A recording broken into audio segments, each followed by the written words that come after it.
All right. Hello, everyone. Mr. Sidler here for week of April 14th. Hopefully, everyone had a good spring break. I know it probably wasn't what you expected and what a usual spring break would be, but hopefully, everyone's staying safe. If you look at the screen here, just kind of a rundown of what we're going to do this week. So today you're going to listen to this Google Slides presentation. So listening to this audio. And then on the last slide, I have a question for you to answer. We're introducing state governments today. So the last couple weeks before we left for break, we were looking at the three branches of government for the federal government.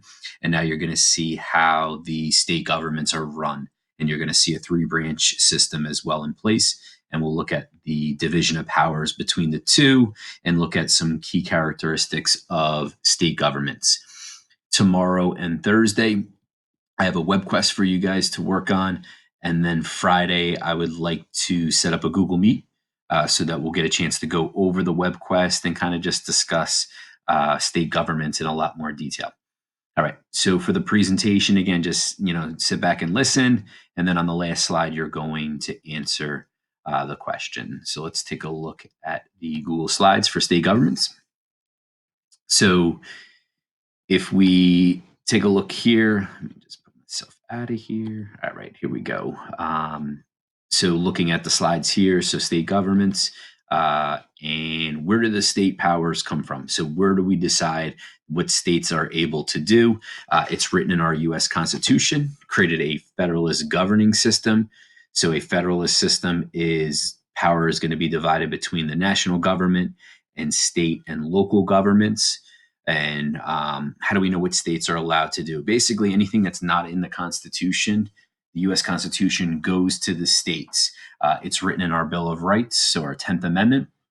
It says that the power is not delegated to the United States by the Constitution, nor prohibited by it to the states, are reserved to the states respectively or to the people. And basically, what that means is if it's not written down for the federal government and it doesn't mention it specifically, then that power will go to the states or the people individually, the freedoms that people do have. All right. So this division of power, this federalist system, this Venn diagram shows a sharing of powers that we see in the middle. We call that concurrent powers. Basically, this is what the state governments and the federal government is allowed to both do. So maintain law and order. So basically have laws, have a court system. They both tax, borrow money if they need to, land for public use. So these are just some examples of concurrent powers that they both have. When it's just the federal government, so what we were looking at before we broke for remote learning, delegated powers, so basically tariffs. So this is a tax on goods coming from other countries to regulate trade. That is the federal government, that is the United States that has control over that. Our money system, they're US dollars, it's not New Jersey dollars. To declare war, maintain an army, that's all powers of the federal government, the national government here, and we call that delegated powers.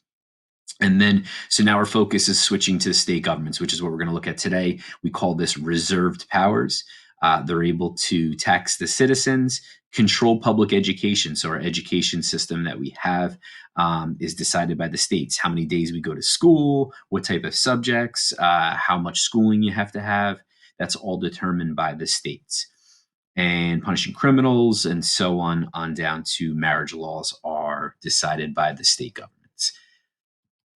All right. So again, states' rights. So these are just some examples that we saw on the Venn diagram and expanded a little bit more. To give you an example, so driving laws and driving age. So each state determines, it's not the federal government that determines the driving age. So for example, just kind of looking at my notes here, New Jersey, so learner's permit, 16 years old, 17 years old, you drive with, it's restricted, and then you get a full license technically when you're 18, but not every state is that way. So a lot of the states kind of in the middle part of the America where farming is really important. They want people to kind of start driving a little bit earlier, driving tractors and different things to get. So we see like an example, Iowa, Kansas, Arkansas, they actually get their learner's permit at 14, not 16 like New Jersey. And they have their full license by the age of 17 for those three states. And that's just an example. Again, states are very different from one another. We'll scroll down, so kind of looking establishing courts deciding on minimum wage. So minimum wage, it differs as well. So New Jersey, we're at $11 an hour for minimum wage. We have a federal minimum wage of $7.25 that you can't go below, but the states decide how much they want to pay for a minimum wage. So the minimal amount of money you can make hourly. So if you work a job and they have to pay you at least $11 an hour in New Jersey, California is $13 an hour, and we see kind of anywhere in that range of 725 up to that amount. And then there's talk of going to $15 for the entire country or for states individually, but that's a states' right decision that they get to make. Marriage laws, and then I told you, setting up schools, going back and looking at some of the bulleted information here, those are all decided by the states. All right, so state government overview. All 50 states have an executive branch, so they have a governor. We have it as the president for our national government. So for state governments, that person that heads the executive branch is the governor. They're assisted by the lieutenant governor, and then they have a cabinet, just like we have a cabinet in the national government. All 50 states also have a legislative branch. 49 of the 50 states have a bicameral legislature.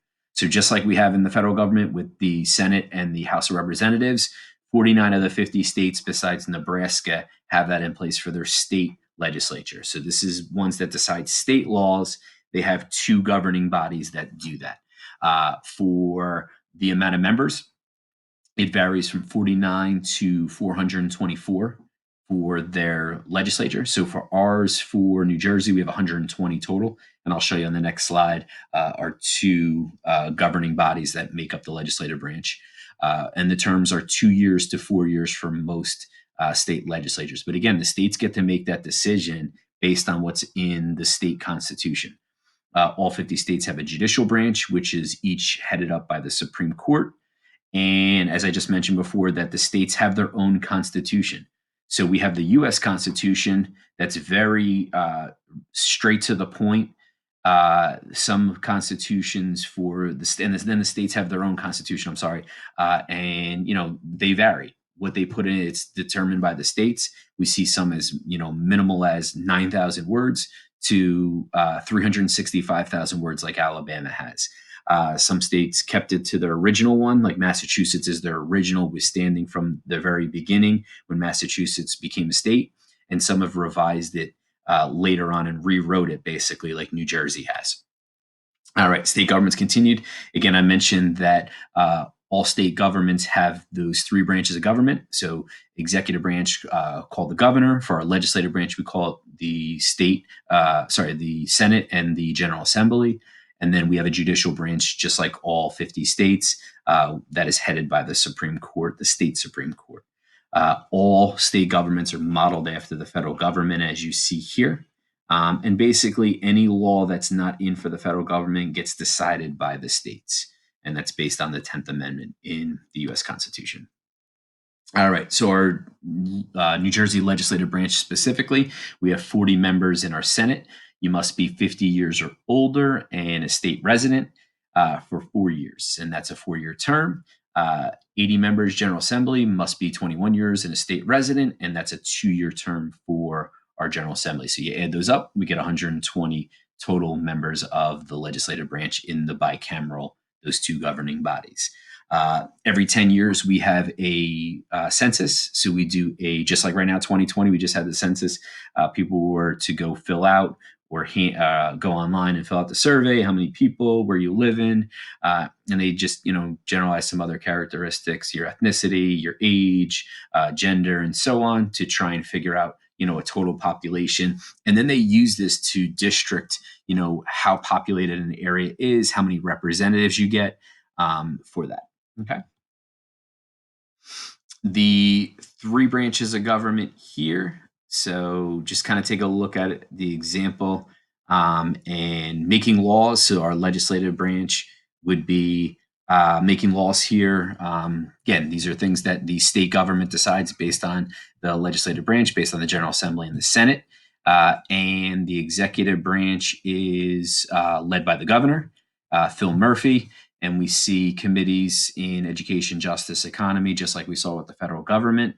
What's the job of the executive branch? Oversee the government. They can call special sessions, state of emergencies. So just like, Phil Murphy's decided to close down schools indefinitely, the idea of being on a shelter in place. These are things that, as governor of New Jersey, overseeing New Jersey, he has the power to do.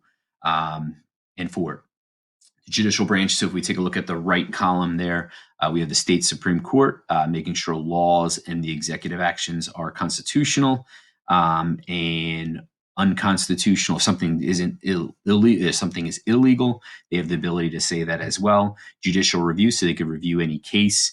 And in New Jersey, for our Supreme Court, state Supreme Court, we have 7 justices, Chief Justice and 6 Associate Justices. So our Supreme Court for the United States is 9. Our number for our state government is 7. So you are going to have a Google Slides presentation for you. You are going to answer this question: how is our New Jersey state governing system similar to the national system of the United States? So in this box, you're going to type in 3 to 7 complete sentences and answer that. So look at the Google Slides. If you want to branch off on your own as well, do a little research. How is New Jersey similar to our national governing system? Meaning the 3 branches of government, and just kind of use some things from this to help explain them. Okay. So that's it for today. All I wanted you to do is listen to this presentation on the Google Slides. I've made a copy of this presentation for you as well. So you're going to open that up and you're going to be able to type your answer in this response for completion. And this is kind of a good overview of the state governments and how we have that federalist system, that balance of the national government making decisions, the state government making decisions, and what is the role of the states. And that's kind of where we're going to extend for the rest of the week. Tomorrow, Thursday, we're going to do a web quest. So you're going to look at some different links and do a web quest. And then Friday, I would like you guys to jump on for the Google Meet, just say hello. Remember that our Dr. Alvik, our superintendent, sent out an email to parents and an all call. I don't know if your parents told you, but to make sure that we are using technology appropriately, that you are not to take pictures or record any of my presentations. The same thing with meeting in Google Meet, that you don't do that as well. That you're using technology responsibly. Okay. Can't take any pictures, videos, and put it on social media. And so hopefully, for Friday, that everyone has their time slot. If you didn't fill that in, make sure that you fill out that document from before spring break, put your name in a time slot, and I'll open up that day. I'll give you a code that you'll jump in for Google Meet, and we'll say hello, review the web quest, and kind of start moving forward with the state governments. Okay. All right, guys, have a great day. Happy Tuesday, and I'll be seeing you guys soon. All right. Good luck. Have a great day, and I'll talk to you.